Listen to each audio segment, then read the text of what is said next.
Hello, everyone. It's Belinda Weaver here, and I'm being joined by Dana Tao. And Dana is a new Confident Copywriting member. And every week, I am chatting with a member of my private coaching group, Confident Copywriting, to showcase business owners and copywriters at all different stages. Because what we often see is we see the beautiful front house, we see the stellar Instagram profile, we see the big wins happening and the goals being reached, but sometimes we don't see what happens in the middle. And so I'm chatting with copywriters to kind of talk about how it started, how it's going, and all the fun stuff in the middle. So Dana, can you introduce yourself to everyone, please?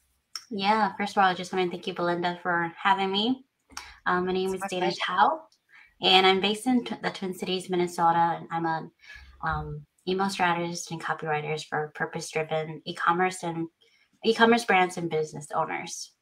Cool. And I love how specific that is. So you've recently launched a new website, which I'm going to put the URL up here and I'll put it up at the end again. And I love, we just talked about how specific, how lovely your hero statement is, but how I love how specific that niche is. So people know exactly who you work with and what you do. So I'm going to loop back to that, but I want to talk about why you became a copywriter, because most of us have that origin story where something just changed and then we knew we had to be a copywriter. So what's your story? Yeah, so I've always loved writing growing up. So that was like the thing that I did to relax. But then I'm sure, as you know, as you grow up and get into a career, I settle into like I would say a safe career. So I went into accounting just so that way I won't be like Mine was IT. Oh Mine yeah. was IT. Yep. Total safety. Yep. Sorry. Yeah, because I always wanted to do writing, but there's always people saying, "Oh, you won't make a lot of money if you write." So I went to the safe route and went into accounting. But then in the back of my mind, I've always wanted to write. So one day I wanted to get into blogging. So as I was doing some research about like successful bloggers, it all led to copywriting. So I went into that copywriting hole, like digging into like what is that, because I had no idea what it was until I learned that it's basically business and writing together. So I'm like, oh my gosh, this is like the perfect career for me. And so recently this year, I just finally quit my 9 to 5 job to go into copywriting all in. Oh, yay. That is a huge moment. I remember when I said goodbye to my full-time job, because I myself, I'm a planner. I don't like to leap before I've planned it out. I don't like to do things without knowing that, it's a pretty sure thing. Even though I can be glib about saying, well, I can always go back to this job, I did the parallel progression. But the moment I let go of the corporate job, it was such a weight lifting off my shoulders and I was so excited. Tell me, what did you do on your first day at work for yourself? Do you remember? I think I took a break in between for after I quit my job. That's Just so so that smart. way I could reset, because yeah, it was just kind of like really overwhelming for me and stressful. I'm sure as as you're wrapping up your old job. So I Yeah. wanted to have that break in between. So I actually rested. I love that. That's so smart. And I know my husband and I did the same when we moved from Australia to England and then England back to Australia. And I remember the conversation where we said, why rush headlong into more work? The work will always be there. Let's take a break. And we ended up traveling for 3 months. But I love that's how you started. You started having let go, like giving yourself time to let go of something and then face the future with all of your energy and intention. It's a really powerful way to start. I love that you did that. Yeah, yeah. So let's talk about the challenges you had when you first started out. And so let's define starting out. You found out about copywriting. You know you want to do it, but you're obviously still working full time.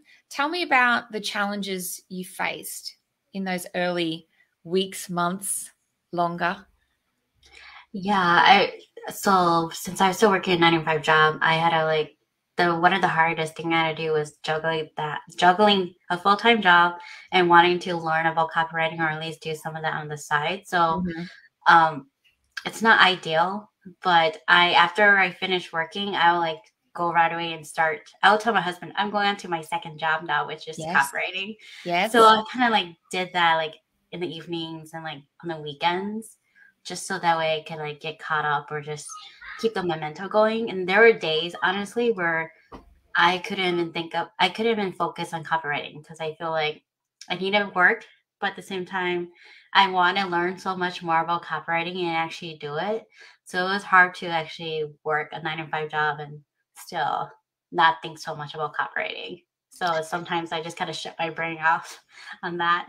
Yeah, absolutely. Now, I mean, from my own from my own point of view, I had a job that didn't necessarily engage all of my attention. And so once I'd discovered copywriting, I did spend a lot of time at work kind of thinking and planning and reading and learning. But I imagine with accounting, you kind of got to pay attention, right? Yeah. Yeah. Yeah. So with managing time and energy to learn, what about things like getting clients? How did you do that? And so what I did was I joined these copywriting groups and network with people. So a lot of my clients that I've gotten was just either through referrals or people kind of like putting out their like leads that I just kind of reached out to. So that's what my focus was. But at the same time with clients, the other issue is, okay, if I get a client, how would I get onto those client calls during the day? Yeah. So that was always my fear. So I'll like try to schedule it during like the breaks or without the times I know I won't have any meetings.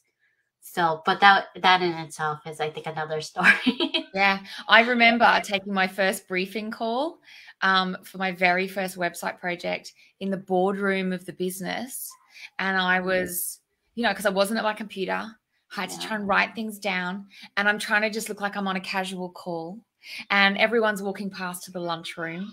And I remember being so sweaty and nervous because I thought, if someone walks in here, I'm going to have to put the client on a hold. Like I'm going to have to explain what I'm doing, or, I didn't have to, but yes, just put me in that moment. It's really hard. And, you're kind of hiding something from all the people at work as well. And compartmentalizing your life is a tough ask. But I love the fact that you mentioned getting clients from referrals. I think, while there's a lot of marketing we can be doing for our business to build our digital footprint and all that kind of stuff, the fastest conversion is through relationships and networking and fostering those. So I love that that's where you actually got those first clients from. Now, how has your business changed since those days where you were just kind of getting leads and overflow work, I assume, and things like that, those first couple of clients?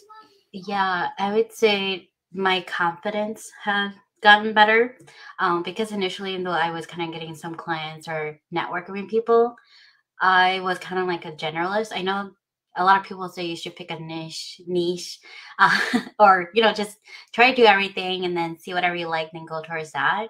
Yes. But just like you, I'm kind of like a planner, and my brain kind of goes all over the place. So I knew I wanted to niche down, but I didn't know what. And so I just realized that email has always been something that I enjoy doing. So once I actually set my eyes on emails, it made it easier to look for courses specifically for emails, or just groups that focus on email, just so that my goal and my focus is more in line. So I feel like with that, it has helped with my confidence because I don't really have to worry about learning all the other type of copy that I need to do. So I would say my confidence. And has that resulted in kind of more clients or better fit clients and all that kind of stuff because you're really clear on what you offer now?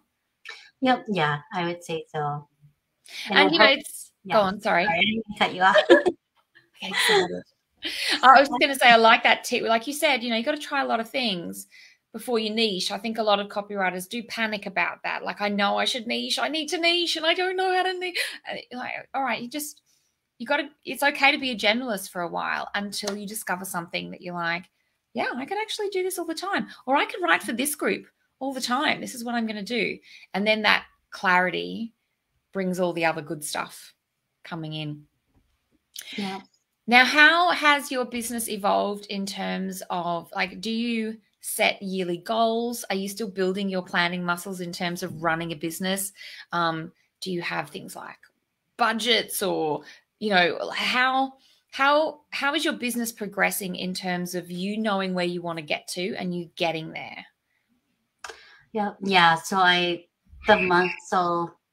just quit like in April of this year. So after I took my break, I focused a lot on like my processes and making sure I got that in place.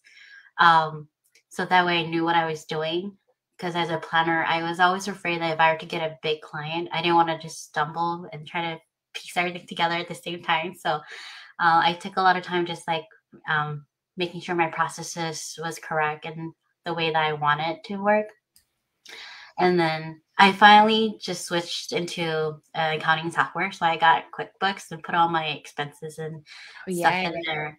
That feels proper, doesn't it? It feels legit when you do that. Proper business owner now. Yeah. Because for the longest time, I was just kind of like tracking some stuff in like on the Google spreadsheet. But since my history with accounting, I'm like, oh, I should do better. Like, you know. That's such a good point. You should do better. But I know when you're starting, you know, if you see all these tools and you're like, oh, I can see myself how this tool is adding value, but I'm just kind of not earning enough. And all the subscription fees can feel like too much. And one thing I talk about in Confident Copywriting is like, it's okay to have a low tech solution. As long as it works, it's fine. But then you get to that stage where you're like, okay, now I need some tools. Now I need some space. Now I need to, you know, systemize. And I love that you're doing the systemizing really early, because, you know, often it's only when it all is going wrong that we go, all right, we need to fix this. We need a system in place. That's me. So I love that you're building that structure in as early as possible, because what it means is for little projects and big projects, you're starting off on absolutely the right foot to make your life easier. So yay, I love it. And so what big goals do you have on your horizon? What are you excited about? And it could be something where you're like, I don't know when, but I definitely want to do this thing. What's that for you? Yeah. Since I finally got my website up, what I really been wanting to do is put more authority content out there. So either more blog posts on my website or either start a YouTube channel. So that's kind of like really scary for me. Starting a YouTube channel, but just kind of like putting more content out there so that way people will know who I am and what I do is what I'm most excited about. And I love that, because we often talk about it in Confident Copywriting that, you know, you start these things and it's kind of like practicing a speech to the empty room. It's great to find your voice and build up a habit and a routine around creating content. And my big tip, which we can totally talk about in CC, is repurposing. You know, so it's really easy to create a video and then turn it into a blog and social media posts, or create a blog and then turn it into a video and social media posts. And so once you start creating some of this content, you can just repurpose it in lots of different ways. And, you know, I know for my own YouTube channel, it sounds a bit official when I say it like a YouTube channel. I think my welcome video says, yeah, you're going to see long hair, short hair, messy hair, terrible video quality, great video quality. You're going to see me looking terrified. You're going to see me looking confident. And it's just, you've got to start somewhere and just accept that there's going to be this messy stuff that happens. And you get better. Yeah, definitely. I love how you said that. You know, just show up as you are. Yeah, absolutely. And because it's all the things you don't do because you're too worried about what other people will think or it not being perfect. And that's just perfectionism going, no, stay back here. Stay back here where it's nice and safe and, you know, nothing will go wrong. But fortune favors the bold. Get out there and do it. I love it. And so since you've been in Confident Copywriting, is there any resource, this is a question I'm asking all the members I'm spotlighting, is there any resource that has really stood out to you that you found particularly useful, really nailed it, filled the gap or whatever? Yeah, I haven't really had a chance to really dig into all the resources, but one that I really love, and I have it on my desk here, is this the mantra. Oh, yes. I keep it on my desk as a reminder. So I read through that. I've got one on my desk too. So I just love how this sums up everything I want to be as a copywriter and the purpose of this group. So I have it on my desk. I love that. That is an excellent choice, Dana. I'm so happy. So where can people find you if they want to chat further about the work that you do, email, or just, what you're doing as a copywriter? Where do you hang out? So they could, so I'm on Instagram, so they could definitely check me out. My handle is copywriter Dana, or at my website, danatao.com. I'm just going to say, I thought I had it in here because I've got your website, your Instagram open, but I'm just going to save this so people can see it. So this is you, Copywriter Dana. Yeah. And this is your website. Go and check out this website because, publishing a new website, your first website, second, third, whatever, it's pretty scary. And it's one of those projects where you look at it so much. Yeah. That you cannot see it anymore. And then you come to a point where you just need to hit publish.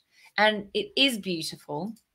And I want to, so like this hero statement here, which I've talked to Dana a few times. I wonder if, let's see if I can get fancy and share my screen. Can I do that? Hang on. No. Picture layout. No, I can't do it. All right, I'm going to stop trying, but I'm going to read this out because I do love it. Go from being another voice in the inbox to a light source your customers can't live without. Done for you email strategy and copywriting for e-commerce brands. So that is such a clear statement. When we're talking about hero statements, it's got an outcome, it's got a promise. It makes me go, I want that.